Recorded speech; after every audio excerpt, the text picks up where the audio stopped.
Tiny bits of plants and animals are deposited under the water into layers of sediments called source beds.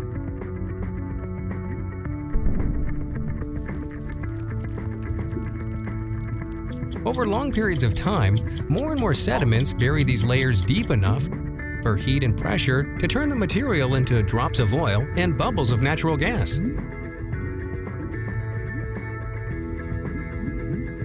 These sometimes escape the source beds and, along with water, move into other layers of rocks like water into a sponge.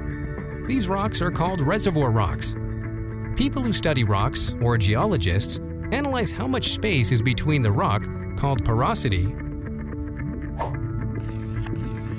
and how easily liquid can flow in and out, called permeability. Let's take a look at an experiment.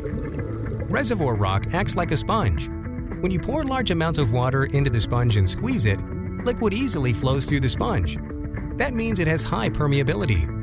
When you look at the large holes in the sponge, that shows it has high porosity. Both of these traits are important to finding oil and natural gas. Over the millions of years that it takes for sediments to build up, the heat and pressure turn all the sediments into hard rocks, including the source rocks and reservoir rocks.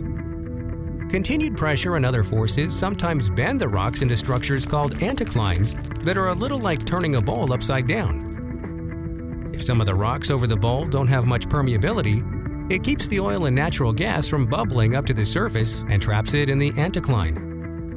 The oil, natural gas, and water that move out of the source rocks bubble up through the rocks until they reach the reservoir rock at the top of the anticline. Since oil and natural gas are lighter than the water, they are found in the top of the reservoir rock.